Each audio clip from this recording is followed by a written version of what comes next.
Okay. Trying this again. Trying this again, hoping you guys can hear me.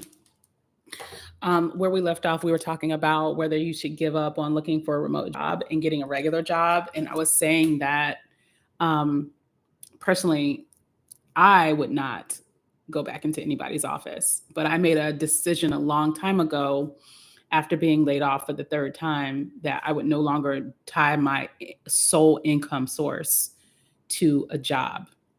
I don't plan on going in anybody's office because I believe with everything in me that I have the skills and the ability to make money without having to go to anybody's office, whether that be someone else hiring me for a remote job or whether that be me making my own remote job. I believe with everything in me that I have the ability to do that. I believe with everything in me that there are ways for me to make money and take care of myself and my family without having to go work in anybody's office. And I'm not saying the only thing that you have to do is believe that. I think it's a big part of it. But I also think that you've got to make decisions based on your circumstances and your situation. And if you want to have the mentality that I feel like I have, I think it's about really investing in your skill set, investing in networking, investing the time into networking and things like that. Like, I just think that I have more options. But worst case scenario, if I had to go back to the office, sure, I would. But like, I'd have to hit a worst case scenario situation. And I have not had to do that. So that said, I want you guys to make the decisions that are best for you and your circumstances. Just because Libria says she will never go to an office doesn't mean that you have to take that stance. You know, if I were in a situation where I'm unemployed and I'm about to lose my house, yes, hey, what time do you need me to be there?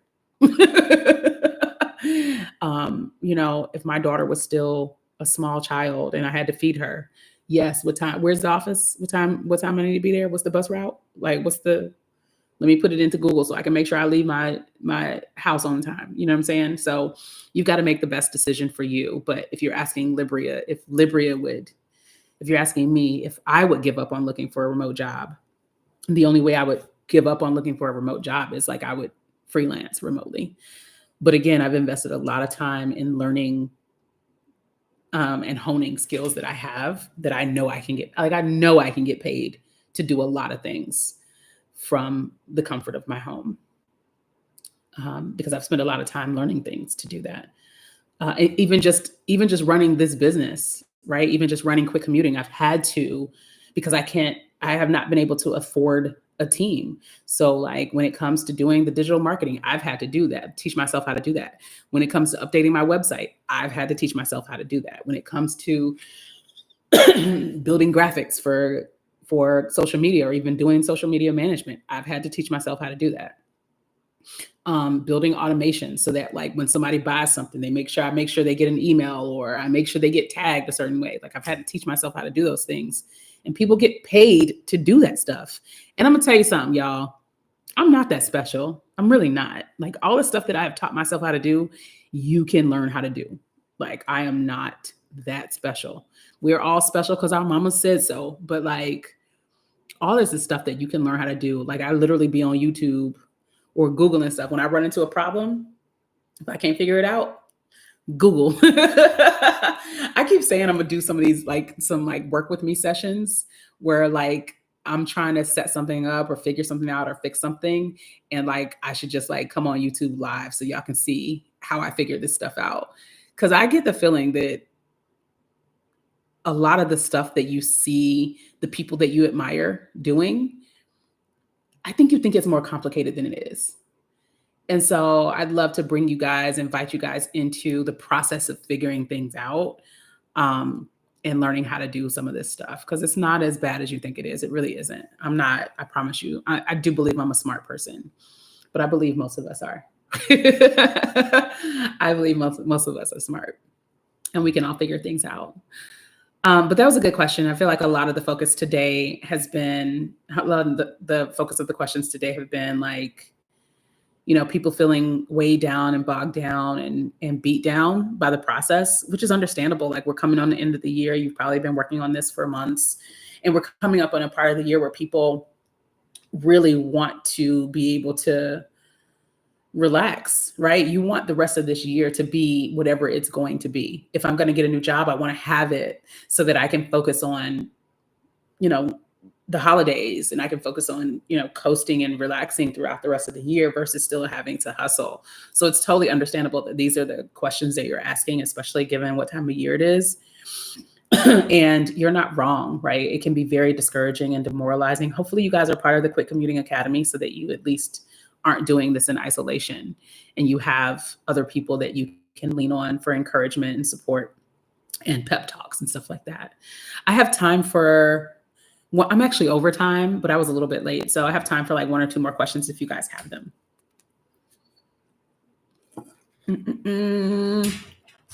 Whew. I've been talking since 9:30 this morning. I was speaking at the Move to Portugal Summit this morning at 9:30. So I had like an hour presentation there. And then I had a coaching call right after that. And then this Saturday. What skills are best to go into freelance? Oh, I love that you asked that, just because literally Wednesday's content coming out on YouTube is a list of like things that you can do as freelancers. A list of like the best entry level freelance jobs. Tina in the world, I'm going to ask you a question. I'm going to ask everybody watching a question before I answer your question. What skills do you think you could get paid for? Drop that in the comments. Like, what skills do you have that you think you can get paid for as a freelancer?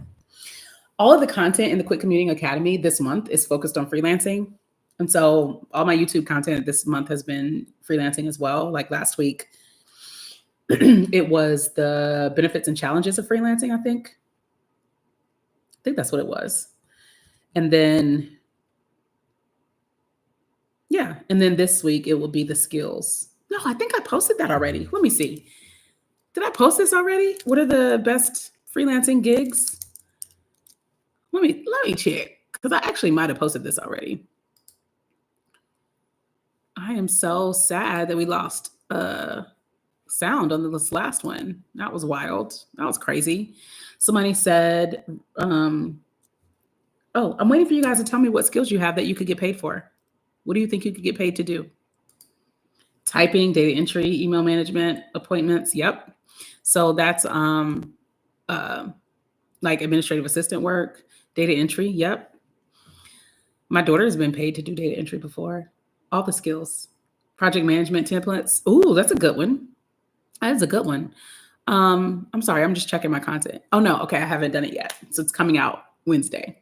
So you heard it here first. So I'd say the best skills is a subjective term. If you really want to do research on what the best skills are, you can start to go to some of these sites like Fiverr and Upwork and see what's most in demand. So you can find out like, what are people asking for, looking for, posting proposals for the most? Or you can say, well, what skills do I have that I can market, right? And think about some of the gaps that you see as a customer. So for example, I feel like I need to hit my inhaler. For example, you see so many small businesses out there that have horrible customer service, right? And one of the things that I tell people is a good freelance thing to do is start to say, hey, I can help some of these small businesses with their customer service, their email and chat customer service. And I can go and learn some of these ticketing tools like Freshdesk. Freshdesk is free, right? If it were me, one of the things that I would do is say, hey, I'm going to reach out to, 20 to 50 small businesses a week and be like, hey, I can help you set up your customer service chat support for email and social media. And I would learn Freshdesk and create a ticketing system, help them create canned emails, help them create like the little, how some companies, if you go in their Instagram, immediately like some questions pop up that people can click. So many small business owners want to get that stuff set up, but they just don't have time to. Like, it's just like low on their list of priorities. But I think that when you think about the best skills, there's a couple of ways to look at that. There's one way to look at it as like, go do the research and see what people are looking for the most. And then the other way is, or a few ways I should say, the other way is, what are my skills? What skills do I have that people be willing to pay for? And then the other way is, what do I see happening in the market that people are going to need help with? One of the things that I saw during quarantine was a rise in telehealth, right? A lot of people were doing a rise in therapy. A lot of people were reaching out to therapists, and a lot of these therapists don't have the back end and admin system to properly manage all of that intake. And so I saw that as an opportunity to say, well, if I were an admin, I'd be reaching out to therapists and say, hey, I understand and I get the impression that you're probably swamped with inquiries from people wanting to sign up for your services. I'd love to help you manage that. I'd love to help put together, what is the word? And some automated processes and do administrative work to help you make sure these questions get answered, make sure we set appointments for people and things like that. Because a lot of therapists, their focus is on the therapy. And for a long time, a lot of their books were empty and dormant. And then they got this influx of people during the pandemic. And so now they needed help with their administrative stuff, billing, processing payments, scheduling, and even literally just responding to initial inquiries from people. There was this one therapist organization that I was trying to find a therapist for my daughter, and their process was so frustrating. They wanted you to like download forms and print them out. And I was like, I actually called them and said, hey, I could help you. I could help implement an online system where you can do online intake so people don't have to do forms and you can just get that information. It makes it easier for people to sign up. And they were like, oh my God, I would love that. So again, there's multiple ways you can find out what the best skills are. So it's either the skills you have, the skills that are most in demand, or the skills that you see as a gap in the market, to kind of pay attention to the things that you experience as a consumer. Somebody said they love research, gathering information, yada, yada, yada. Somebody said I was feeling hopeless, and then you introduced me to Hannah. Yeah, I just enrolled in Virtual Excellence Academy. Yeah, the Virtual Excellence Academy is awesome. So my friend Hannah teaches people how to be freelancers. She calls it virtual assistants. And what she means by that is not administrative assistant. What she means is anybody who does work for someone virtually. So a freelancer. And she and I have a few videos here on YouTube together if you want to check into those. So if your questions about freelancing, check out some of the videos on my YouTube here around freelancing. But some of the best and easiest things to get into are things like virtual assistant work, graphic design. And if you are telling yourself, well, I'm not a graphic designer, you can learn how to be one. My graphic designer started out as doing administrative assistant work. And then I think one of her clients asked her to create a graphic, and she logged into Canva, which is free, to make a graphic, and she loved it. And then she started taking Canva classes. Canva offers a lot of these tools and software, offers certification and classes that you can learn how to use their software, become an expert, and then sell your skills. And so that's what she did with Canva. And now she exclusively does graphic design, and her rates, she lives in the Philippines, and people in the Philippines typically charge like $3 to $8 an hour. She charges $40 an hour, which is a lot even for the US. So she's making like $80,000 a year at that rate. And then I mentioned automation. Automation is a really great one. There's this tool called Zapier, Zapier. Great tool. Like, honestly, if I was going to try to make some money, if I decided to quit my job tomorrow and not go back into an office, I would be leaning into being a Zapier expert and helping people automate their businesses. Like, I would be focused on being an operations specialist and helping companies, small businesses and medium-sized businesses, streamline processes, define and streamline processes. You'd be surprised at how many companies actually have jacked up processes. That's what I'd be doing, because that's something I love. I know there's a need. B, I love processes. And C, something that I can learn how to hone and specialize in specific software and become certified and command high rates. I'm finishing a bachelor's in healthcare, minor in psychology. I have no idea which direction, but because who lives with me and her dad, I need to find freelance. Yeah, understandable. So yeah, think about some of the things that sounds like you too busy to get a freelance job, child. Like, oof. I'm just kidding. You own your schedule. But yeah, think about some of the things that you can do, especially if you're talking about working in psychology. Maybe reach out to some therapists. Yeah, absolutely. There's an opportunity for YouTubers. There's plenty of people who make good money helping people grow their YouTube accounts. And Brandy, a couple of things that you could do, a couple of avenues you could take is you can be the person that does all of the keyword research to find out what topics they should talk about. You could do competitive and keyword research and say, hey, I'd love to be your YouTube content strategist, right? So you can go and do, there's this thing called TubeBuddy. You could learn the hell out of TubeBuddy, like learn TubeBuddy. They have a free version, but they also have a paid version. And there's tons of YouTube videos on TubeBuddy. So like go learn TubeBuddy and then find YouTubers who are in that 1,000 to 10,000 subscriber range, because those people are really trying to grow their accounts, and say, hey, I'm a TubeBuddy expert. I'd love to help you grow your account. Here's the research I've already done on your account. Here are some keywords I think would be really great for you to approach, blah, blah, blah, blah. That would be my sell. But your services could be, I will do all of your analytics and reporting. I'll send you a report every month, and then I'll help you with content planning. So I'll do all of the keyword searches to find the best keyword titles. Then that's one aspect, right? The other thing that you could do to help YouTubers, if you're a creative, you can say, hey, I can manage all of your channel artwork. So I'll create the thumbnails. I'll create your banners. I'll make sure that your links are up to date. I'll create your end cards and stuff like that. Or I'll be the one to even upload and edit your videos, right? So you can say, I'll be your producer. So I'll edit your videos, send me the raw footage.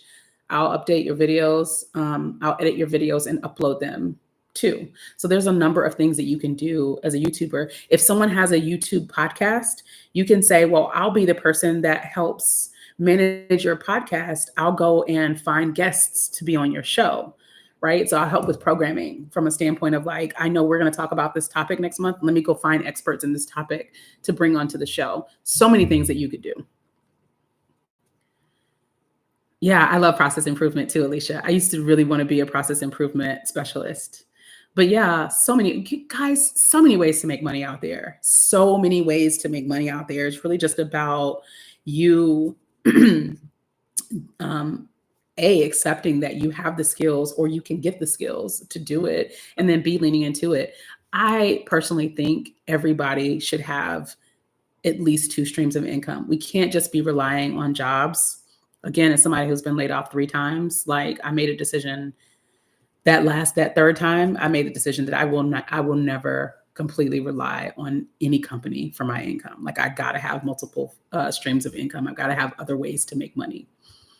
And I think everybody should, even if it's just part-time, even if it's just every once in a while, I'll do a project here and there. I think everybody should have other streams of income personally. But that's just the gospel by Libria. All right, guys, it's been great chatting with you guys. I love these Q&As, but I do have to run and do some stuff. I got some other stuff to do, some self-care stuff to do. Somebody said I will have multiple streams from now on. Not mad at that. Do that. Yeah, thank you guys for coming to join. Thanks for following me over here. Sorry about the whole audio thing. I didn't realize that my AirPods were connected. But if you are not part of the Quit Commuting Academy, feel free to join. Let me give you the website. It's quitcommuting.com, and you can join the community. The community is free. Or if you want to do live Q&As with me every week, you can upgrade to the full access community, because I meet every Saturday with the full access community. All right, y'all. Have a good Saturday.